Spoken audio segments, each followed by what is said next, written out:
moom projet boobu moo fa nekk ak infrastructure ascenseur yi ngeen di gis ni ascenseur yi Dakar ce programme là du programme PDS du programme Macky Sall programme parti socialiste Ablaye Wade dafa ñëw mu fekk ko ci biir tiroir yi mu ànd ci ak projet aéroport Tobor bi aéroport ay bi ñu def nii Blaise Senghor Blaise Diagne bi c'était le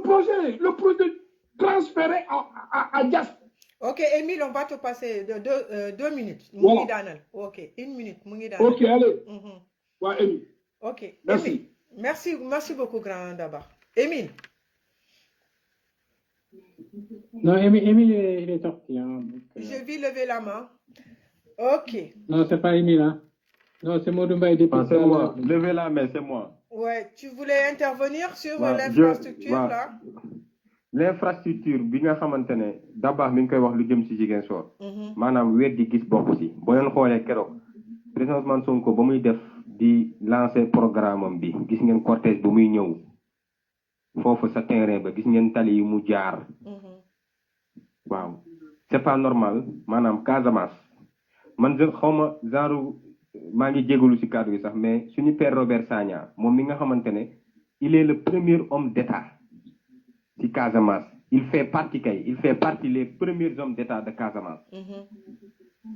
ndax boo leen xoolee jamonoy Abdou Diouf Senghor ba léegi moom mi ngi homme d'état la man xawma moom fan la nekkoon ba tey ah Ziguinchor tali bu normal nga gis ko fa yombul latérite te man loolu jaaxal na ma torop Mon Mbaye tey boo xoolee waaw xam nga Robert moom moo yoroon équipement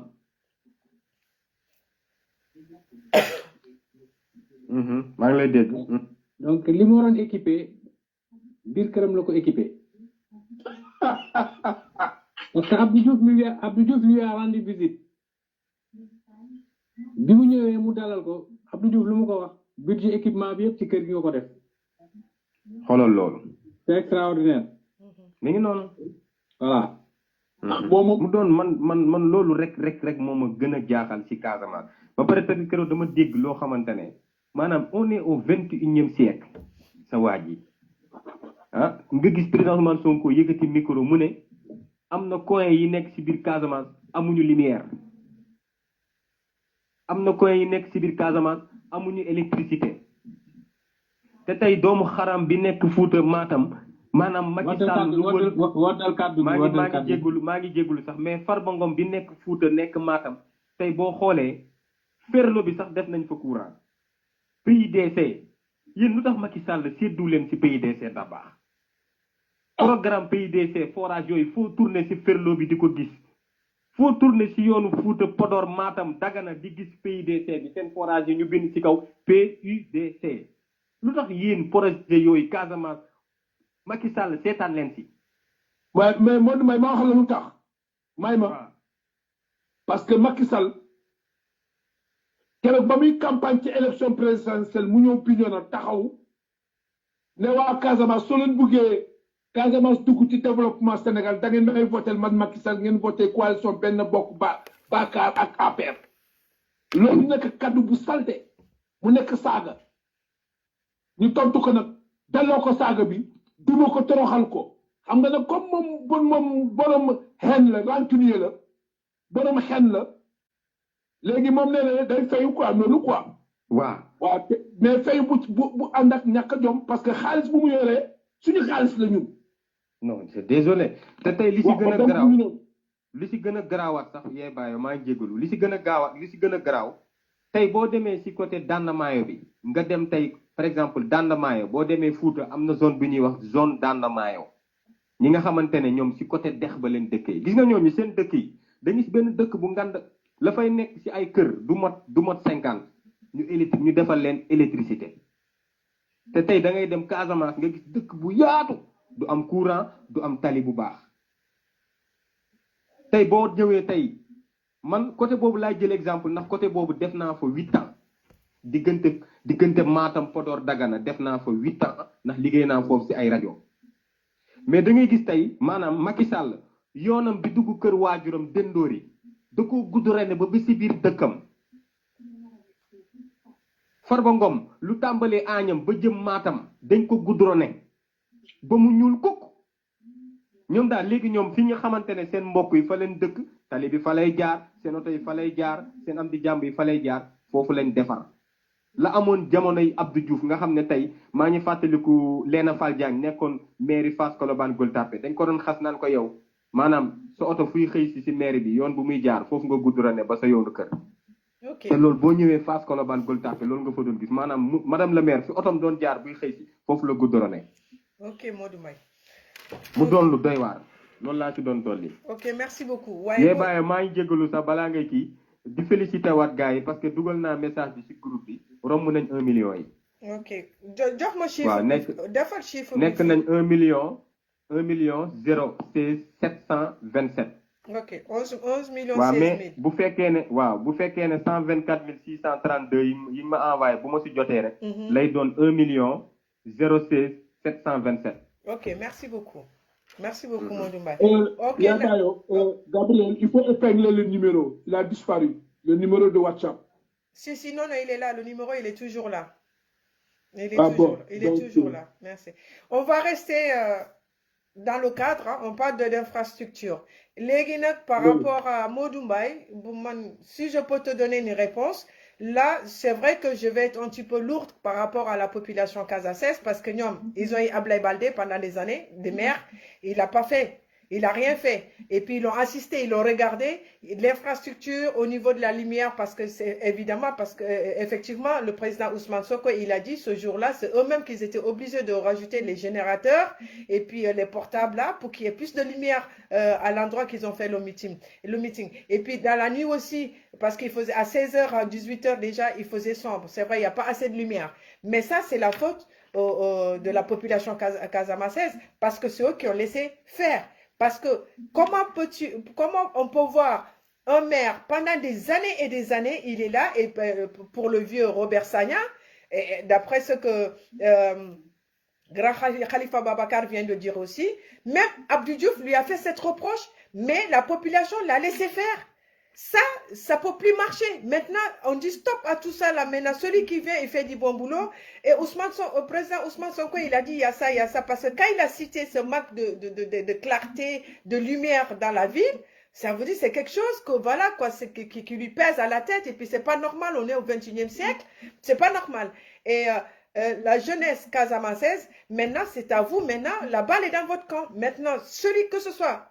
qui que ce soit qui sera là, mais de tout mon souhait, je crois qu'il y a le président Ousmane Sonko qui va être là. Mais la première des choses, c'est pour éclaircir, pour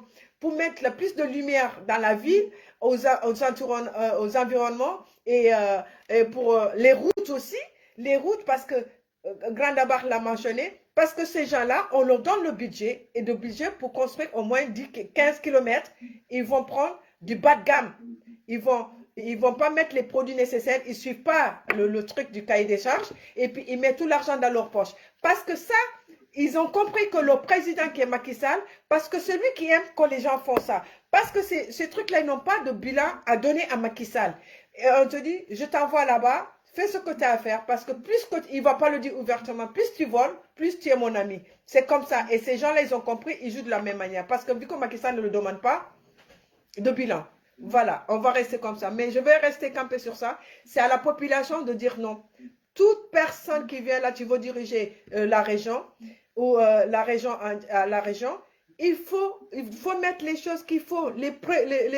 trucs de première nécessité. Parce que si la ville n'est pas assez éclairée, on parle de l'insécurité, on parle de banditisme, on parle de beaucoup d'accidents. Ça, c'est pas bon. C'est pas bon. D'accord. Merci beaucoup. Et grand Khalifa Babakar, on va te laisser sur l'infrastructure, pour l'aéroport là, parce que je crois que toi aussi, tu maîtrises beaucoup ce côté-là et tu connais un petit peu dans ces trucs-là. Grand Babakar. waaw Gabriela ñu ngi leen di nuyuwaat bu baax di leen ziar di ziar ñi nga xamante ne ñoo ñuy teewlu ba léegi dañuy am fenn fu ñuy teg tuuti suñu baaraam c'est-à-dire Ziguinchor la région de Casamance dëkk la boo xamante ne état yi fi jot a jaar yëpp de Senghor à Macky Sall ñoom dañ leen épargné woon dëkk boobu pour ñu def ci li nga xamante ne mooy développement bi ci war. Parce que la plus belle région du Sénégal c'est la Casamance. Tout à fait. loolu xam nañu ko mooy li parce que boo xoolee verdure bi ak lépp loo xamante ne les 80 kilomètres face à l'Atlantique dafa am benn affaire boo xamante ne bu ñu développé woon région boobu ba mu yor dayo bi mu yor Gambie ci boppam sax am na ci ay affaire yu bari yoo xamante ne nii lu bari mënoon nañu ko jëlee foofu nga xamante mooy région boobu mais liggéeyuñu loolu parce que ñoom dañu jàpp ne la fa nekk ci ressource naturelle jotagul woon ñu exploité ko tubaab bi dafa jàpp ne moom foofu te nag l'histoire daf ko démentir na ko ndax tubaab bi mësul noot doomu Casamance loolu nag da baax mu ngi wax sànq ne projet bi aéroport boobu nga xamante mooy aéroport Tobor projet Abdou Diouf la woon non projet tubaab bi la comme ni Diass nekkee projet tubaab bi tamit tubaab bi mooy décider naka lay développer Sénégal ndax moom Sénégal moomaguñu suñu bopp tubaab bi nag décision boobu nga xamante ci Abdou Diouf lañ ko tegoon xamoon nañu ak bëggoon nañu def aéroport boobu nga xam mooy aéroport Tobor pour fexe yokk ci yeneen ñaari aéroport yi benn bi nekk Cap Skirring ak bi nekk Ziguinchor fexe ba benn bi ñu jéem ko def peut-être bi nekk Cap Skirring nekk loo xamante dafay luxe et tout ñu jël ñaari aéroport yooyu def ko aéroport yu mag lañu fa potence li fa waroon nekk ci ay doomu Casamance yu faroon liggéey kenn xamul nu mu toll parce que ci Bignona la bokk chômage bi ngay gis ak Dabakh boo yi muy classe dañuy naan ataaya ñoom ñëpp mënoon nañu dem di xëy foofu mais loolu bokkul ci li nga xamante ne bëgg nañu développer région bu moo tax xaalis bi ñu fa prévoiroon projet bi niñ ko tëggee woon yépp Abdoulaye Wade bi mu ñëwee moom tamit fexe ba bëgg dugal loxoom ci loolu rébellion yi fa amoon li fa nekk yëpp ñoom ñoo ko doon commandé ci suuf dégg ngeen ne ay rebelle di wax ne xaalis la ñu doon jox saa ñu soxlee yëngal suñu joxee ñu toogaat kon ñoom région boobu la ñu bëggoon déstabiliser fexe ba mu yàqu ba doomu Casamance yëpp a génn daw foofu ñoom ñu ñëw exploiter la fa nekk ci ressource ndax ressource ba fa nekk rek defar na li nga xamante ne mooy Sénégal Sénégal yeneen région yëpp la ñu yor bu ñu ko téye woon toog ci li nekk Casamance muy pétrole beeg zircon beeg gàncax geex ak lépp loo xamante ne nii ci géej gi lay jógee mënoon na yor Sénégal waxuma la Sénégalais di laalaat leneen di bay wala ñuy liggéey leneen lay génnee Casamance rek mënoon na yor Sénégal. Grand Khalifa pardon am na kuy déglu quelque chose là en fort parce que dañ koy dégg fii di live bi continuez grand. voilà donc di wax ne loolu moo tax bokkul ci li nga xamante ne nii bëggoon nañu aéroport boobu taxaw foofu Abdoulaye Wade jël aéroport bi nag dem def ko fële nga xam ne mooy AIBD ndax bu ñu fàtte dafa lëkkaloog Turquie yi jox leen marché boobu tamit lépp lenn ci tubaab yi via banque boobu nga xamante ne nii mooy BNP Paribas yooyu yëpp ay deal la yoo xamante ne terre bi nga xamante ne Macky Sall projet bi nga xam tubaab yi ñoo ko joxaat xaalis bañ fa def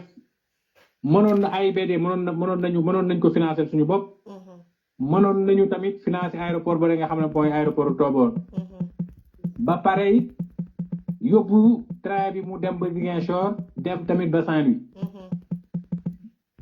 mais loolu bokkul ci li nga xamante ne bu ñuy wax ci infrastructure pour lu dem ci wàllu développement ñoom doxuñu ci loolu xalaatuñu ko voilà ñoom leur but c'était de tuer la Casamance parce que verdure boobu ñoom bëgguñu luxe boobu ak coin paradisiaque yi nekk foofu bëgguñu ñun sénégalais yi ñu ne fii kat war nañu mën a dem Cap Skirring wala yooyu dem foofu ferñeent ak affaire yooyu non loolu yéen moom ay taalibe ngeen quoi dara waru leen ay sagar ngeen di war di sol waru leen lekk ba suur bu ngeen feebaree moom da ngeen fay jaare dee ñu dem suul loolu mooy problème mu Sénégal léegi nag moo tax Ousmane Sonko bi mu ñëwee ba ñu foog ne Sénégal présidence rek moo ko ñor wala palais moo ko ñor mu xool ne développement de base développement local mu ne su ma delloo fële dinaa jéem a fexe gars yi lañ fa yàqoon depuis jamonoy Senghor ak ña ko doon xeex ku ci mel ñoom Émile Badiane ñoom professeur Assane Seck ñoom ñëpp moom mu ñëw nekk benn fils bu nga xamante ne digne héritier mu ne lii dinaa ko défendre moo tax nag bi mu taxawee foofu bay tudd infrastructure yeeg ak yenn affaire yoo xamante ne nii ci projet de développement bi nga xamante teg na ko ci programme am loolu jaaxal leen ba ñu génnaat ni ngay wax Maïmouna Ndour ak ki nga xamante ne nii Aliou Sow nga dégg Moustapha Diakhaté ñoom ñëpp jug taxaw ndax Ousmane Sonko bu fekkoon Dakar la ñëwoon bëgg a nekk maire bu waxoon foofu monnaie locale kenn du ko wax rebelle. Exactement. Donc problème bi mooy c'est la Casamance taxaw na Bignona ne bu ngeen bëggee ma defar fii wotel leen ma. Yabaate weesu loolu ah. Voilà donc nag saaga mënul weesu loolu. amul fenn ci àdduna loolu bu ko defoon Corse fii kon laisse tomber. Il va même pas bouger là-bas. Voilà donc nag mu ngi noonu nag. problème yooyu nag moo tax lépp loo xamante ne lu jëm ci wàllum infrastructure gars yi nañu taxaw voter la coalition Yewwi Askan Wi Ousmane Sonko mën a ñëw jublu ci loolu. parce que tey am na ci yenn programme yoo xam ne ñu ngi koy jot ci coalition yi. ci yenn ci département yi ñoom ñoo yor le meilleur programme. ñoom lañ gars yi war a voter ñu commencé di aspirer li nga xamante ne mooy développement. lu ko mooy dañuy dund ba dee rek. dara loo xam ne dañ ko soppi ci Sénégal du am. buñ fi jógee nag doomu tubaab yi ñëw ñoom ñooy dem Cap Skirring ñoom ñooy dem Saly Portudal ñoom ñooy dem feneen ak feneen. les îles du Saloum ak affaire yooyu yëpp.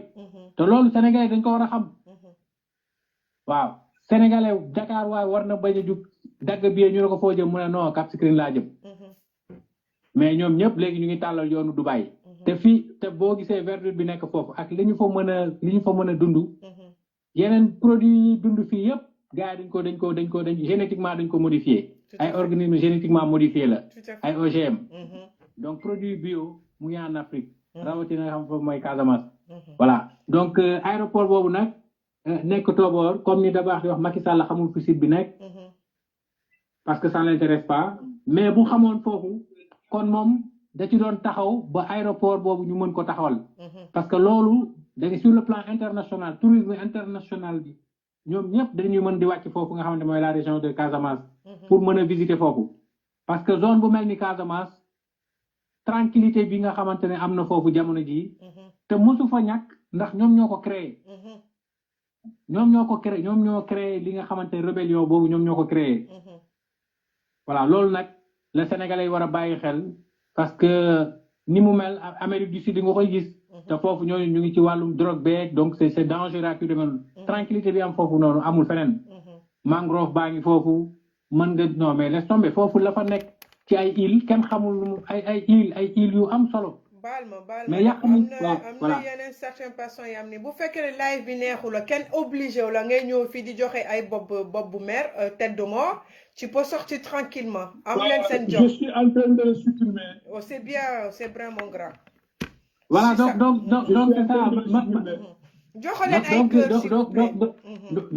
Donc c'est ça, la région de Casamance, wax ci dafa nekk loo xamante ne nii xam bala ngay xam potentialité bi nekk foofu nga teg fa sa tànk boo fa tegee sa tànk dootoo bëggati dem fenn doo envier Guadeloupe doo envier Martinique les des Réunions yooyu yëpp doo leen envier ay Guyane yooyu yëpp c'est exactement la même chose en plus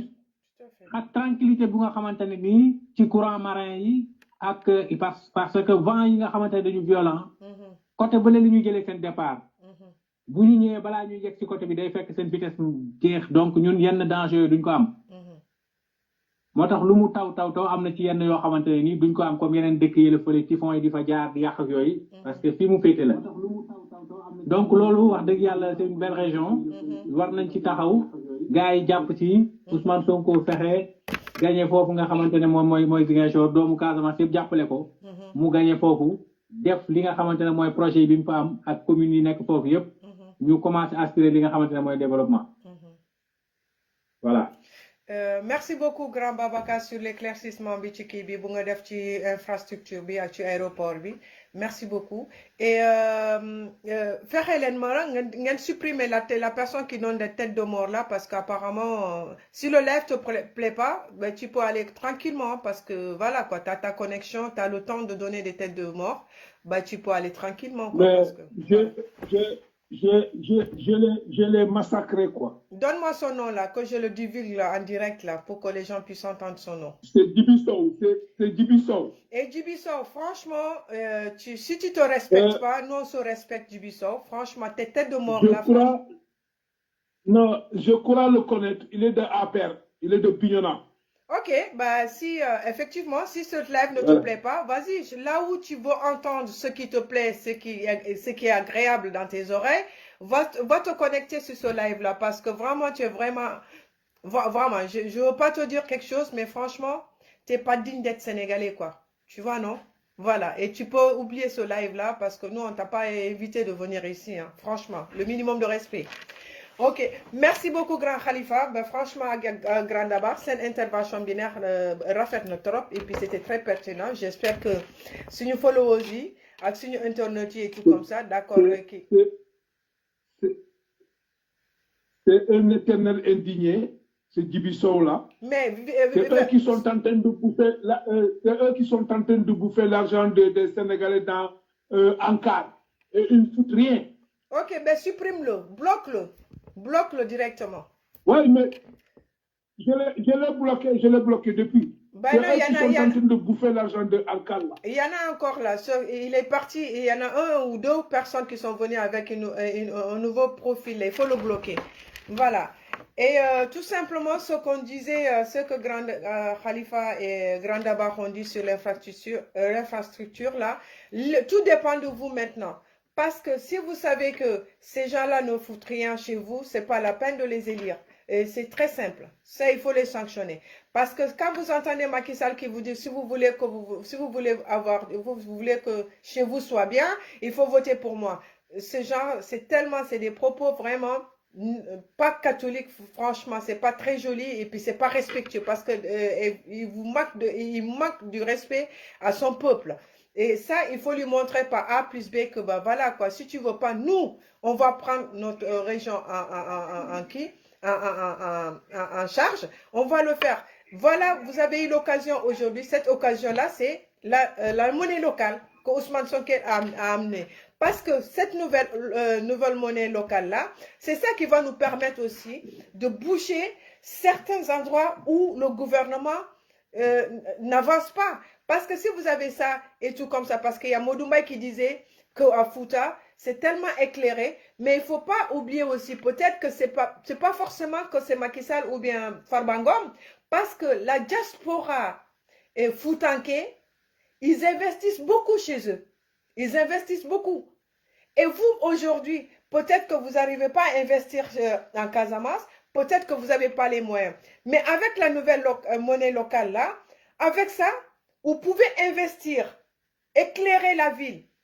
parce qu'il y aura du boulot. Et ce boulot-là va vous permettre, même les talis là, vous pouvez participer. Par exemple, je donne un exemple sur Sadio Mané. Je l'aime pas trop, hein, parce que j'aime pas trop, c'est perso quoi. Voilà. Et vous pouvez prendre l'exemple sur Sadio Mané et construire aussi des talis, des trucs comme ça. Et puis avec le fonds d'investissement que le président Ousmane Sonko avait dit. Et tout ça là, ça peut aller aussi, ça peut aider la région à se développer. Vous n'avez plus besoin d'aller à l'étranger, de faire quoi que ce soit. Vous voyez? Attendez, j'ai plus de batterie. Excusez-moi. Oui, j'ai plus de batterie. Il faut le brancher rapidement. Oui, je vais le brancher rapidement. Je ne sais pas si ça se branche. Vous savez, la pertinence de ce projet de l'aéroport de Toba, ça est dans l'objectif de la vision de ce régime-là. Ça allait être un up. Parce qu'à proximité, vous avez la Gambie. Attends, vous avez la Guinée-Bissau. Pardon-moi un petit peu, Vous avez la Guinée-Bissau, oui. Grand Khalifa? Khalifa, Oui, est-ce que tu peux aller sur ouais. la page là, me bloquer cette personne qui continue à donner la tête de mort là, s'il te plaît? Mais lui, je pense que tant qu'il n'écrit pas, on ne peut pas le bloquer. Hein. Non, Il faut attendre le live sorti. Ah Il me ouais? semble. Sinon, il Il faut faut que attendre. Ok. Il est toujours là. Il faut envoyer les cœurs hein, pour le. Il est en train de déstabiliser, mais il ne faut pas le calculer. Hein. D'abord, il est en train de développer, c'est-à-dire, voilà. Ok. Allez-y, grand d'abord. Allez-y. Voilà. Donc, je disais que, vous savez, l'objectif, c'est quoi? En Wolof, ouais. Oui, aéroport bi. Li ko taxoon a jóg projet bi mooy c'est-à-dire mënoon na nekk ëpp parce que am nañu Gambie mi ngi foofu Guinée Bissau mi ngi fa Guinée Conakry mi ngi fa am na ñeneen da nga yokkal volume bi la volume bi waaw Guinée Conakry mi ngi fa am nga Guinée Bissau foofu te foofu donc mënoon na servir franchement secteur yooyu te aéroport fu mu taxaw rek forcément da ngay gis ni infrastructure yi yeneen entreprise yi dañuy ñëw parce que forcément développement dina am donc loolu moo nekkoon objectif le parti socialiste ci projet bi moo tax vraiment projet bi dafa ñëw à son heure parce que tamit moom comme foofu gis nañ lépp lu fa xew mais ñoom ñu ngi doon taxaw carrément pour jéem a trouver ay solution andi ko mais état continuité la parce que ñoom bu ñu jàppee nii béréb boobu bokkul parce que en fait loolu mooy raisonnement certaines personnes certains responsables politiques qui sont avec Macky Sall parce que pour la Casamance bokkul ci Sénégal Casamance kenn war ko tabax parce que képp ku tudd développement Casamance rek ñu andi stigmatisation dañ lay coller tout de suite étiquette la étiquette de rebelle c'est pour te terroriser nga bañ a revendiquer le développement de la Casamance une partie intégrale du Sénégal cette injustice boobu dafa daw ci régime Abdou Diouf daw ci régime Abdoulaye Wade bu ngi daw ci régime Macky Sall pas tout récemment bi ñuy daggalee les bois là déforestation bi Pierre Goudiaby ak bu ñu génnee wax qu'est-ce qu'a fait kan moo jënd xam nga deuxième vice-président de l'Assemblée nationale xam nga troisième vice-président Abdoulaye Makhtar Diop a traité Pierre Goudiaby de rebelle est-ce que moom mos na gis fu Pierre Goudiaby nekkee rebelle famille fétal defu ko parce que tout simplement Pierre Goudiaby a dénoncé cette injustice là la déforestation c'est pareil ay Madiambal Diagne qui traite Ousmane Sonko de rebelle et du MFDC ñoom ñëpp ay député Bara Dolly gis-gis de PDS la ce Konkuyankare là et cet imbécile de Seydou Sané même qui est un fils de Ziguinchor qui parle une esprit séparatiste parce que le projet monnaie communautaire. Donc attends grand dama j'en appelle attends bouge pas. Oui allô? Allô? Oui? Mbijandoro? Ibaka? Mbijandoro? Ibaka? Il a fait intervenir là. Monnaie locale, ani infrastructure, tout ça, ni catacarteur retiré, tout ça là. Ni d'afta intervenir là.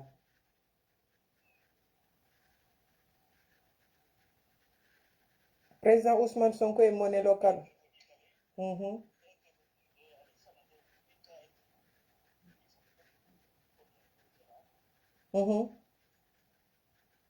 Ok.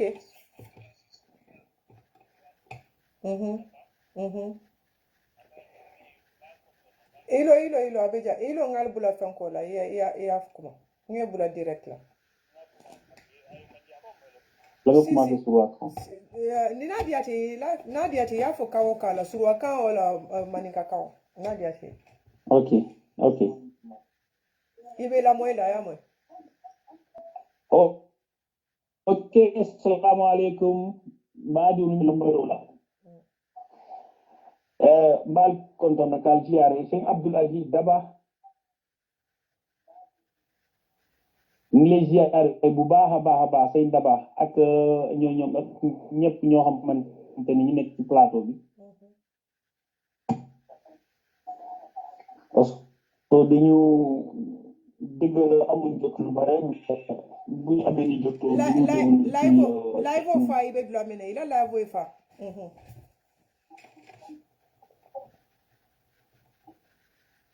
allô oui nafaare ok mbal ok ñu ziare bu baax a baax di leen sant di leen gërëm seen taxawaay bu rafet bi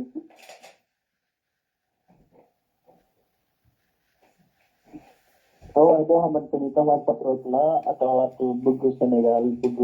Afrique kon nag loolu bu ko defee ku koy def rek mu lay sant di la gërëm surtout ma sëñ Abdoul Aziz Daba ak ñëpp ñoo xamante ni ci plateau bi dañ koy déglu lu bare moom ay live dama ko doon déglu lu bare parce que damay jël ci jàngat lu bare ak suñu jigéen bi yóbbaale aussi suñu xarit suñu sëbe suñu lépp kon nag képp koo xamante ni tey maa ngi koy musa wax ci Aboubacar Sadi Top ak fan yële daal laa koy wax waaw bu fekkee daf may déglu ci dina la wax waaw kon nag li ma koy wax rek mooy ni man li ma xam ci affaire Ousmane Sonko ku ko bëgg doo naafeq doo rambaaj doo fenkat te patriote ko bëgg yàlla dong ko tax am na ñoo xamante dañ ko buubu ay patriote lañu wala dañu nekk ak Ousmane Sonko loolu dafa am lu tax ñu koy def ñoomu xam nañu leen kon nag loolu boo xamante ni di koo xamante yaa ngi incarné loolu bëgg Ousmane toog yàlla dongo tax Sénégal dongo tax kon nag loolu dinañ xam ni ñoom ay patriote lañu dañ leen wax ay cungaalaam ñun ñëpp ñu booloo ànd nekk benn bëgg Sénégal bëgg ku ñu wan yoon bi moo son naa la ko wax ci sa benn live ma ne la ñun tey bu yàlla defee ñun ñu xam lan mooy Sénégal député yi Sénégal lan lañu dund Sénégal yi souffrance bi ñu dund lan la suñu zircon yi suñu phosphate yi suñu pétrole suñu gaz bu yàlla defee ñun ñu xam ko ñun ñoo xamante ni jànguñu nasaraan ay villageois lañu ay nit àll lañu bu yàlla defee ñun ñu xam ko ba ñu ci mën a wax tey yàlla ak Ousmane Sonko moo tax. wallaay de yàlla ak Ousmane Sonko moo tax. ñun bu ñu xamee ni suñu ministre yi suñu député yi dañu sàkke suñu xaalis te du ñu fay impôt te ñàkk baadoole yi ñoom loolu la ñu dundee yàlla ak Ousmane Sonko moo tax kon ñun amuñu fay Ousmane Sonko ñun daal képp koo xamante ni dëgg moo la ñor yàlla dongo tax dëgg moo la ñor Ousmane Sonko Sénégal ñëpp am nañ ko jugal wallaay de kon nag Ousmane Sonko saay bu waxee bu ma déggee Ousmane Sonko wax damay dem directement ci alxuraan ma ne ko waa ji lu mu wax fan la nekk ci téere bi alxuraan damay damay jàng rek damay ubbi kaamilu rek xool fii tey lu mu wax fan laa koy fekkee ci saal alxuraan loolu laa jàng ci ay biram saay bu mu wax damay ubbi sama téere ma xool Ousmane Sonko mi wax waxam bi fan laa koy fekkee ci biir alxuraan loolu rek laay wóor ci moom kon nag loolu lu ma bëgg a wax foofu rek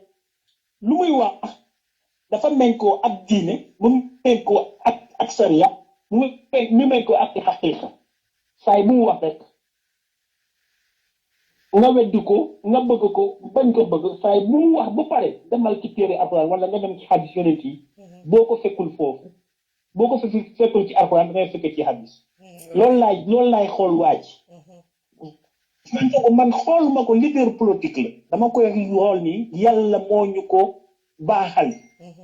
yàlla moo ñu ko yónni moo ñu ko baaxal comme fitratu yonent yi ñëwootuñu mais al awatiful yoo xamante ni yàlla da leen day yónni ay nitam yoo xamante ni da leen préparé nit yu baax chaque karni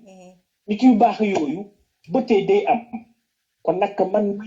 li ma jàpp sama xam-xam bu gàtt Ousmane Sonko ci nit yooyu la bokk parce que koo xamante ni toog na impôt domaine fukk ak juróom mu ne leen xaalis bu ne jaar na fii sàkki ma musuma sàkki ci dara benn kër laa am benn oto laa am nii laa am fexe nañ ma trop ba tey ay millions ñu dégg ni ñuy seedal loolu ñu fekke ko loolu kon nag ki ma xam ni kii nit yàlla bu mu yàlla nit la boo xamante ni daf ñu ko baaxal ngir Sëñ Tuubaa bu liggéey Sénégal ngir Maodo Malick bu liggéey Sénégal ngir Maam Boora bu liggéey Sénégal ngir Maamul Mbaalu Fodé bu liggéey Sénégal ngir wali yu mag yoo xamante ne liggéey nañ Sénégal yàlla moo ñu jox Ousmane Sonko ngir cadeau ñoom Sénégalais bu ñu ko jàppee baax na buñ ci recco baax na ñun ñooy xool léegi ñun ñooy choisir inna adaynaahu sabilan imma shakiran aw imma kafura léegi ñun ñoo koy xool lu baax yàlla moom def na lu baax teg na lu baaxam ku bëgg nga jël ku bëgg nga jub ku bëgg nga dëngi yow yaay xam mais kon nag bu ko defee seen débat sama waxtaan bi am naa ni live bi am na ni ñuy déggul du xaar kon nag li ma bëgg wax ci monnaie locale bi ku ko bëgg a diaboliser nga diaboliser ku lu la neex ku bëgg a wax nga wax mais ñu nekk fii Europe ñun ñëpp xam nañ monnaie locale bi lan lay représenté ci communes yi lan lay représenté ci àdduna tey kon nag ku ko bëgg a diaboliser xamoo ko am nga tukkil la ku tuuti xam-xam amul dara lu muy leeyo lu dul wax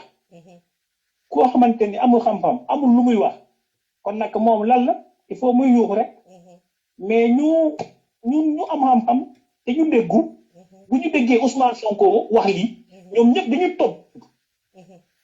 dañu dégg affaire bi man maa ko xalaatee bu ko wax waa jiital na ma ci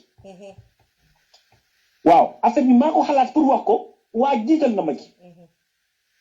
ñu ko dégg ñoo xamante ni bu baax lañ seen xel màcc na ñoom bu ñu ko déggee rek ñoom ñëpp dañuy topp ci seen yoon kon nag Sénégal mënul développer sans Ousmane Sonko maa ngi koy dégg benn jour Ousmane Tounkara di ko wax mu ne Macky Sall sécurité Ousmane Sonko mooy sécurité Sénégal tey loolu Macky Sall na ko dugal xelam ay ñooñu ñu dugal seen xel sécurité Ousmane Sonko mooy sécurité Sénégal tey wala suba waaw te yàlla la ñu waatal ni te yàlla la ñu ñaan ñun ñëpp yàlla la ñu yaakaar mais tey Sénégal yaakaar nañ doom boobu adduna Afrique yaakaar nañ doom boobu ku ko bëgg nga bëgg ko yàlla tax bu ko boole ak dara yàlla dongo tax patriote yi ñu may wax ñëpp bu ñu liggéey ci ngir patriote nañu liggéey ngir seen réew bu ñu liggéey ngir am poste wala nekk fii liggéey leen ngir yàlla dongo tax loo leen joxe ngeen joxe ngir yàlla dongo tax yàlla rek moo mën a fay Ousmane Sonko du fay kenn mais yàlla bari na sutura ni ñu defee boo xamante ni ñoo xamante ni dañ ko bëgg ngir yàlla dongo tax ci jëlee seen alal ñu ko jox kon nag loolu tamit ñun ñëpp war nañ booloo ñu sant ko ñu gërëm ci loolu ay patriotes yoo xamante ni patriotes rek dëggantaan la. Merci beaucoup. kon nag mbaal muso mbay jëla cee tentu. Merci beaucoup. ñu lay sant yow tamit di la gërëm bu baax a baax maa ngi leen bàyyi di nuyu ñëpp ak ñoo xamante ni ñu ngi leen di ci waxtu bi salaamaaleykum wa rahmatulah barakatu. Merci beaucoup Moustapha, merci beaucoup. Hinimbara ya me kasute Rosia hinimbara. Ok, suñu frère là suñu frère là Moustapha moo doon intervenir un fervent franchement c'est vraiment moom dafa adopté kii bi idéologie bi quoi ñu ngi koy gërëm di ko sant bu baax a baax Moustapha. macha allah kàddu mi de am na solo trop macha allah. maa ngi ñëw ci je viens sur d'après chez Grand Dabakh que tu continues parce que les internautes continuent de te dire de te laisser développer. Alors ma gis ni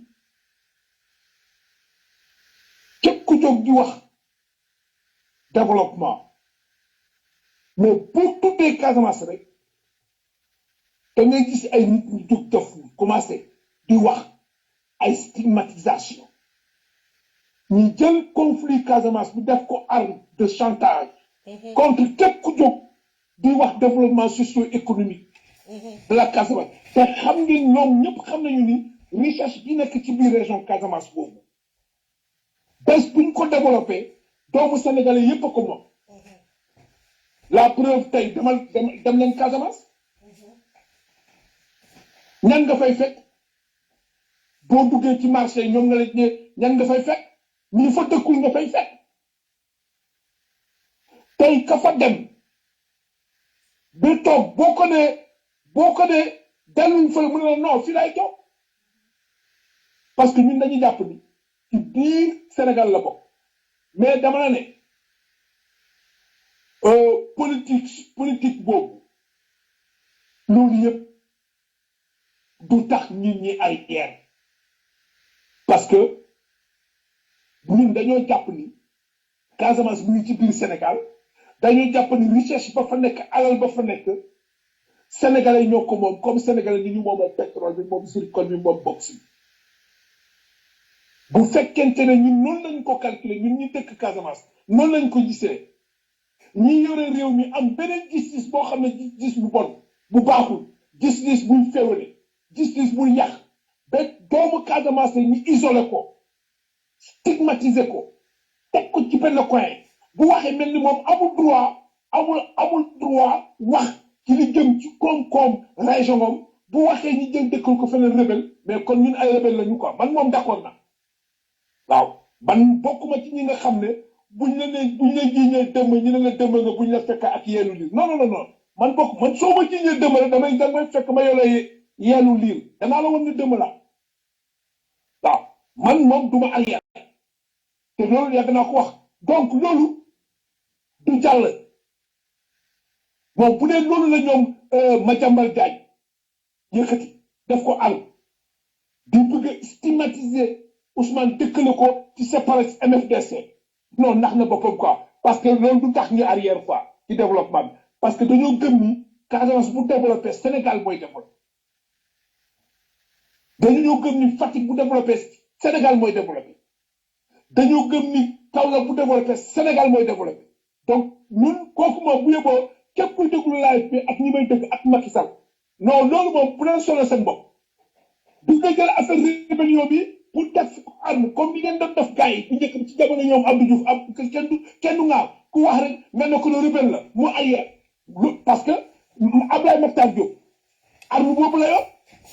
te moom ministre la woon ci jamono Abdou Diouf kon lu mu wax tey accusé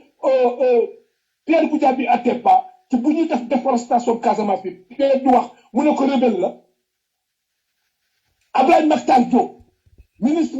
Abdou Diouf la ñoom arme boobu la ñuy jëloon utiliser ko contre les fils de la Casamance ak paay ku wax ñu ne la ñoo rebelle la comme ça da ngay arrière quoi ñoom bu ko defee ñoom ñu ñoo def lu leen neex mais nañu xam ne génération bii moo taxaw nii fii muy Macky Sall di bàyyu Macky Sall laa wax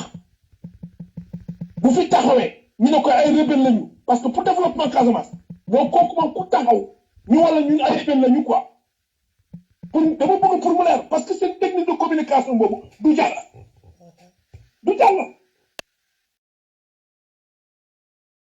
parce que dinañ ko defante ak ñoom quoi ñoom Madiambal Diagne et consort là tout cette bordel là qui taxaw fii di def conflit Casamance bi utiliser ko contre les fils de la Casamance di stigmatiser képp ku jóg wax rek ñu ne la rebelle non nous sommes des rebelles Macky Sall na tekk tubéyam jaayam na ko takk képp ku dul Macky Sall képp ku dugg ci communication boobu takkal si tubéy parce que ñun dañuy jàpp ni Casamance lañ bokk il faut que muy leer loolu la ñu bëgg pour mu leer mu dagg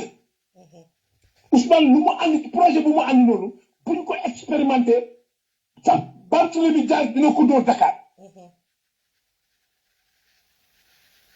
ok kenn dóor ko feneen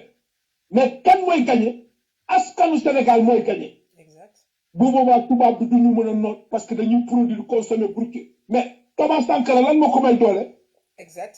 Thomas Sankara consommé burkinabé. Thomas Sankara consommé burkinabé. Cerveau Thomas Sankara mooy dox ni Burkina. Philosophie Thomas Sankara mooy dox Burkina. ba mu paree pour defar chemin de fer bi tubaab bi bu ko proposé ay raay yu bees mu ne leen déedéet chaque burkinabé une pierre un marteau. gars yi réveillé chemin de fer donc patriotisme boobu dañ ko war a am léegi képp ku ci amul argument politique bi nga xam ne yow war nga mën a jàkkaarloog Ousmane pour affronter ko argument politique moo xam au niveau de Dakar moo xam au niveau de la Casamance demal nga wuti argument politique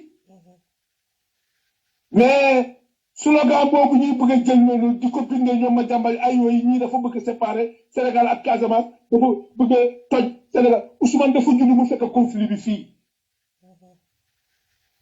dañu bëgg pour mu leer fii fi may xaar gars yi mooy ñoom nañu tëgg seen projet tëgg seen vision muy candidat APR yi pour maire Ziguinchor bi Benoît Sambou na tëgg projet am Seydou Sall mi tëgg bëgg a stigmatiser Ousmane projet bi naan ko séparation na tëgg projet am mu ñëw toog ñoom ñaari yëpp Benoît ak kii Seydou Sall ñu toog jàkkaarloo ak askanu Sénégal doomu Casamance yi université comme Ousmane lu mu ko defee ñoom tam ñu ne seen projet mi ngi nii laaj lañu fan la ñuy jëlee mairie bi fan lañ ko yóbbu laaj lañu ba la ñuy joxe département fan lañ ko yóbbu loolu mooy wax alors nag comme ñoom amuñu xam-xam pour tëgg loolu amuñu compétence amuñu projet de société capable de booster le développement socio-économique de la région de la Casamance et de Ziguinchor il faut que ñu jóg ñu teg di yuuxu di accuser parce que amuñu compétence amuñu xam-xam te Ousmane lu mu wax leer na politique bi ñuy andi Sénégal danañu dem ba képp ku fi bëgg a politique di nga nekk nit ku jub di wax lu jub di wax dëgg di am xam-xam boo ko amul doo bokk ci politique te foofu la ñu jëm nii moo tax ngay dëgg ñu yuuxu yëpp di ko accuser mooy dëgg lu mu leen wax lu leer la danañu dem ba Sénégal fii ku fi politique soo amulee xam-xam doo bokk boo jubulee doo bokk boo amulee vision doo bokk boo amulee projet de société capable de booster le développement socio-économique améliorer les conditions de vie des populations doo bokk fa la ñu dem nous sommes au 21e siècle le monde bouge l'Afrique bouge le Sénégal day bouger par force Inch'Allah foofu daal laa bëgg am li may wax gars yi daaneel foofu en la jox parole bi quoi. merci beaucoup merci beaucoup grand Daba sa kaddu gu baax na waaw kan moo bëgg a intervenir parce que là nous sommes à presque 3 heures 10 minutes et 2 heures ouais 3 heures de temps ouais Gabriel waaw puisque ça tire en longueur je pense que on est à 2 heures hein, il me semble donc 8h30 9h je pense que on peut voilà donc mën nañu yëkkati jotaay bi ah parce que l'essentiel a été oui ok waaw mais dafa am lu am solo li ma fàtte vas-y ma revenir ci ngeen baal mais Ousmane dafa leen lancé défi dafa ne journaliste dama bëgg ngeen organiser plateau képp ku nekk candidat mu ñëw toog ci plateau bi ñu def débat ku ci nekk nga wax nga décliner sa projet ak sa vision ñu teg débat contradictoire mais mu ngi leen di xaar ci loolu ñoom Benoît Sambou ñoom Seydou Sané ñoom Doudouka ñoom Assane Sarr waa APR benn bokk yaakaar Ousmane Sonko dafa leen lancé défi mu ngi leen di xaar ci loolu te journaliste yi wax leen ko parce que soxla nañu débat ñooñu Daba du ñu ñëw loolu politique américain la Sonko da leen woo si loolu mais gars yi liñ ñu xam mooy envoyé Adji Sarr ay sale boulot la ñu xam politique noble politicien sénégalais xamuñu ko politicien sénégalais xamuñu acte de noblesse boobu Sonko daa baax di wax rek mais du ñu ñëw défier na seen bàyyi Macky Sall ñëwul ci élection yi da nga fàtte du ñu ñëw waaw en tout cas daal wax ji muy doon nag ci yéen ok merci beaucoup grand Daba Ok, grand Khalifa, continuez et puis nous voir Kibi pour gars dem récupérer cette carte et puis l'insécurité pour dire que aussi il y a toujours l'insécurité. On est là aussi pour la sécurité de Ousmane Sonko parce que c'est quelqu'un à protéger parce qu'il porte un lourd projet. Il faudrait que nous protégions que et puis tu pétition et puis nous rek et tout comme ça et puis nous quoi. waaw très rapidement ñuy soññaat la jeunesse casamançaise ñu jug ñoom ñëpp ak fépp ak Sénégal bi yëpp la ñuy wax na ñëpp génn dem jëli seen carte d'identité seen carte électeur taxaw ci ndax élection yi ñu jëm élection yu am solo la élection bu nga xamante ne nii mooy déterminer seen avenir ndax lépp loo xamante ne moo nekk ci gox yi rek foofu la yëf yi di déparé parce que foofu la ressources yi nekk ku nekk xeex jël sa carte d'identité carte électeur ndax chaque carte compte élection yi jëm raw gàddu la bu ngeen di voté ñaari yoon ngeen di voté pour ñu xam ne voté la coalition Yewwi Askan Wi mooy liste bu baax bi voilà donc loolu la ñuy soññi gars yi rek di leen wax tamit ne président Ousmane Sonko saa yu dem Casamance toujours dañuy am ay quelques craintes ak yooyu mais gis nañu bii passé mais nañu continuer waat renforcer waat la sécurité rek voilà ñu bañ a bàyyi dara ba xam ne ci campagne la ñu nekk dina dem Ziguinchor ibbi foofu waaye xam naa dina fa delluwaat tamit pour yeneen pour ak gars yi nekk foofu ci goxaati tamit ñooñu tamit ñu veille à la sécurité aussi quoi yeneen candidats yi nekk ci communauté ñoom ñëpp waaw voilà donc loolu daal la ñuy tëjee di leen jox di daje incha allah ba suba. pétition bi donc di rafetlu di jaarat ñëpp quoi. pétition bi. waaw pétition bi tamit gars yi bu ko mënee signé ku ko signé partagé ko ndax pétition boobu mooy Macky Sall pour trahison bu ñu ko bëgg a toppee bu ñu amee yenn assez de signature rek dinañ ko mën a daaneel donc ñu bàyyi ci xel xam ne bëri na Sénégalais yi Afrique bi yëpp ñu ngi jël exemple. Comment dirais-je ci Rwanda mu ngi dem ak yu demee noonu mais boo xoolee le président rwandais bon taxaw na taxawaay boo xamante ni il accepte tout parce que boo ngay xoolee ñoom ñëpp vacciné nañ leen Rwanda yëpp jël nañ seen 2 doses ba pare voilà donc ñu xam ne affaire yi boo nangoo rek ñu defar sa réew ñun nag Sénégal du ñu nangoo ci nanguwin boo xamante ne nii ndax am nañu loo xamante ne war nañu ko mën a garantir pour defaree suñu dëkk donc war ñu mel di jël exemple yeneen dëkk yi Sénégal c'est différent am na ressource boo xam Rwanda amu ko Rwanda géej sax amu fa ñun am nañu 750 am nañu presque pratiquement 750 kilomètres de côte donc Rwanda amul géej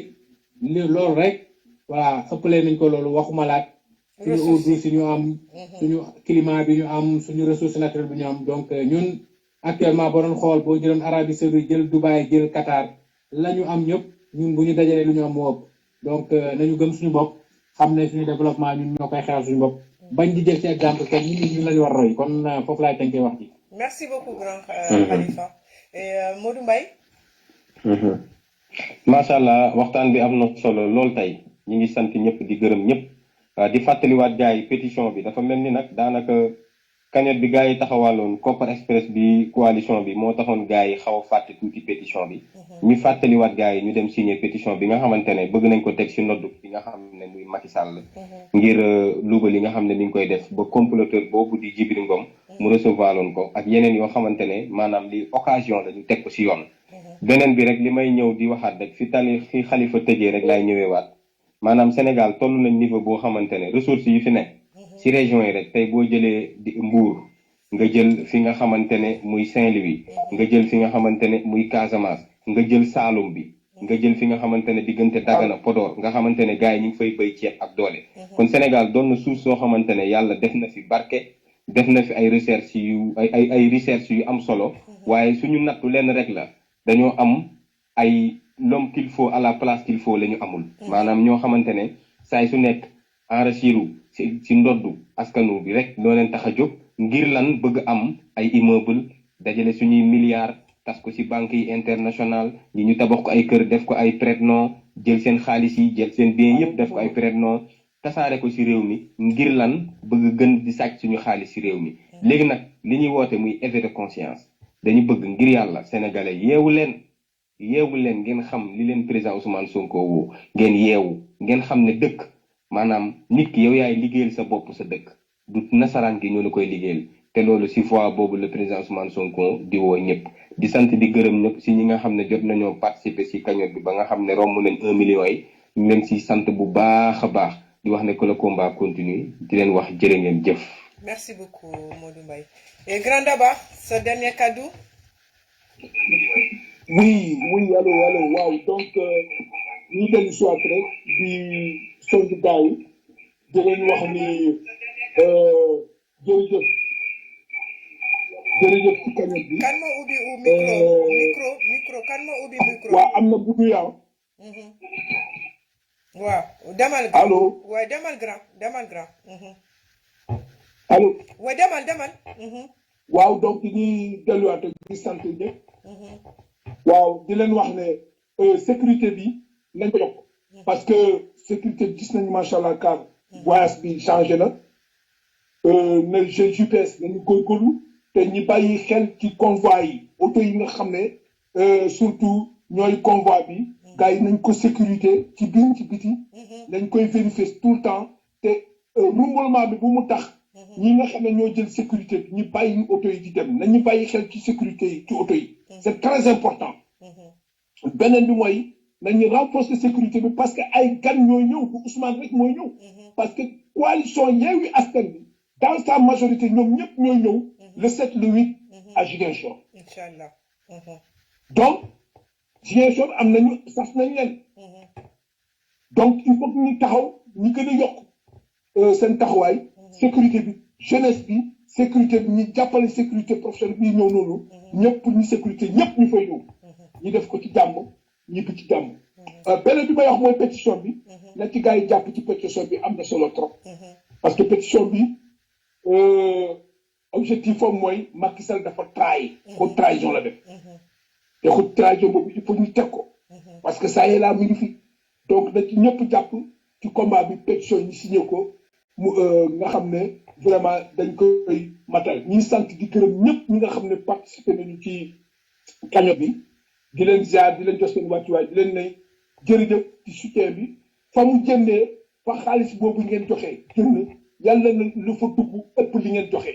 voilà mu am barke ñu leen di ñaanal nag ñuy waajal nag CAP 2024 Inch'Allah. parce que bii test la cagnotte bi ñu teg bi test la ndañ dëpp ji nag mooy CAP 2024 nga xam ne dañuy jëm pour 2024 cagnotte boobu vraiment nañ ko préparé waajal ko bu baax ñu sant ñëpp di leen gërëm di leen ne merci beaucoup ci